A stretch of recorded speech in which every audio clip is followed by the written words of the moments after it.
English اخبارات جو ہیں انہوں نے کہا کہ یہ پچھلے سال سے اس سلسلہ میں کوشش کی جا رہی تھی اور بالآخر وہ کوشش کامیاب ہوئی، جس کے اندر انہوں نے لکھا ہے Christmas comes to Saudi Arabia for the first time, پہلی بار سعودی عرب میں کرسمس منائی گئی. Muslim country Saudi Arabia celebrated Christmas for the first time. The country no doubt has recently experienced a lot of changes in terms of liberalizing the use of the other religious symbols and celebrating non-Muslim holidays. جو غیر مسلموں کے جو تہوار ہیں ان کو celebrate کرنے کے لحاظ سے اور دیگر جو مذاہب ہیں ان کو آزادی دینے کے لحاظ سے سعودی عرب کے اندر جو ہے وہ مسلسل تیزی کے ساتھ کام کیا جا رہا ہے اور تبدیلیاں آ رہی ہیں. اب اس طرف غیر مسلموں کو کھلی چھٹی ہے اور مسلمانوں کے لیے پابندیاں ہیں. ہزاروں لوگ اس وقت بھی سعودی جیلوں میں ہیں کہ ان کے جرم کیا ہے کہ انہوں نے صلاۃ و سلام پڑھا ہے،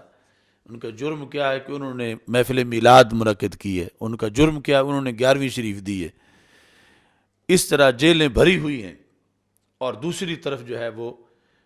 یہ نان مسلم جو ہیں ان کے لیے صرف اسی پس منظر میں کہ جیسے جو لوگ ان کو لائے تھے بالآخر وہ پرانے معاہدے ان پر عمل درآمد ہو رہا ہے اور یہ سب کچھ یہود اور سعود کا جو اتحاد تھا اس گٹھ جوڑ کے نتائج سامنے آ رہے ہیں. اس میں یہ بھی لکھا گیا ہے کہ to the surprise of Saudi citizens, سعودی شہریوں کو حیران کرنے کے لیے there was deliberate display of Christmas trees some of which were priced at around $3,000 especially around the kingdom of Riyadh. یعنی سعودی شہریوں کو متاثر کرنے کے لیے عام شہراؤں کے اوپر جان بوجھ کے ڈسپلے کیا گیا، نمائش کی کرسمس ٹریز لگائے گئے اور ان میں سے بعض وہ تھے اس اخبار کی رپورٹ کے مطابق کہ جو کرسمس ٹری ایک کرسمس ٹری $3,000 کا بنایا گیا، یعنی ایک کی اتنی قیمت لگائی گئی اور جو سب سے ٹاپ پر تھا وہ $11 ملین کا ایک درخت تھا کرسمس ٹری جس کا اہتمام کیا گیا. یعنی ادھر چند جھنڈیوں پر شرک اور بدعت کے فتوے لگا کر اس پر اتنا طوفان بدتمیزی اٹھایا جاتا ہے اور ادھر کرسچن جو ہیں ان کی خوشنودی کے لیے جو ہے وہ $3,000 کے کرسمس ٹری اس موقع پر جو ہے وہ لگائے گئے. کہتے ہیں recall that the kingdom started easing restrictions Christmas celebration last year, کہ گزشتہ سال سے کرسمس منانے کے لیے پابندیاں ڈھیلی کی جا رہی تھیں، اس کی فضا ہموار کی جا رہی تھی اور جو میوزک فیسٹیول ہے اور اس طرح کے پروگرام پہلے کر کے یہ پابندیاں اٹھائی جا رہی تھیں، ڈھیلی کی جا رہی تھیں. This move was to show how tolerant it has been toward non Muslim religious festivals, کہ جو نان مسلم ہیں ان کے لیے کتنی برداشت ہے سعودی عرب میں،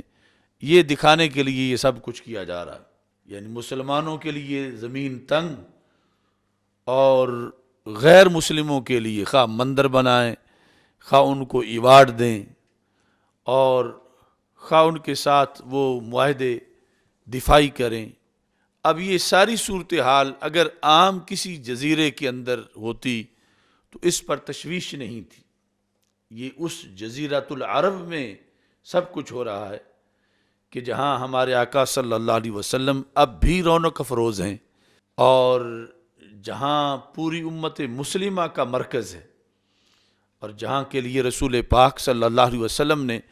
یہ ارشاد فرمایا اخرجوا الیہود والنصارى من جزیرۃ العرب، وہاں آباد کیا جا رہا ہے ان کو، اور پھر اس آبادی کو سپورٹ جو ہے وہ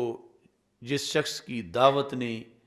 اور جس شخص کی تبلیغ نے اور جس شخص کے دین نے یہ سب کچھ رستہ ہموار کیا، وہ محمد بن عبد الوہاب ہے۔ اور یہ وہ گٹھ جوڑ تھا کہ جس کے ڈاکومنٹس ہمارے پاس اگرچہ پہلے موجود تھے، جب میں عراق پڑھتا تھا اس وقت بھی وہاں سے ہم نے وہ اصل وثائق ان کی فوٹو کاپی حاصل کی جو برطانیہ کے ساتھ ان لوگوں کے معاہدے تھے، لیکن اب یہ جو صورتحال اس سے ہٹ کے بھی سامنے آ رہی ہے کہ واقعی یہ خطرناک ترین انقلاب تھا اسلام کے خلاف، جس کو بظاہر توحید کا نام دیا گیا، اور بالآخر یہ فاقہ کش جو موت سے ڈرتا نہیں کبھی، روح محمد اس کے بدن سے نکال دو، فکر عرب کو دے کے فرنگی تخیلات اسلام کو حجاز و یمن سے نکال دو۔ یہ جو ابلیس کی شورا کے اندر ابلیس کا پیغام تھا اپنے شتونگڑوں کو، یہ وہی صورتحال جو ہے وہ اسلام کو حجاز و یمن سے نکال دو، جہاں سے یہ چلا ہے اسلام، وہاں جو ہے وہ ایسے کام کیے جا رہے ہیں کہ اب وہاں اسلام تو غریب الوطن ہے کہ بانی اسلام حضرت محمد مصطفیٰ صلی اللہ علیہ وسلم کی ولادت کا جشن منانا بھی وہاں روا نہیں رہا، قانونی جو ان کا گھڑا ہوا قانون اس کے مطابق، اور دوسری طرف سے جو ہے وہ غیر مسلموں کے لیے اس قدر چھوٹ دی جا رہی ہے۔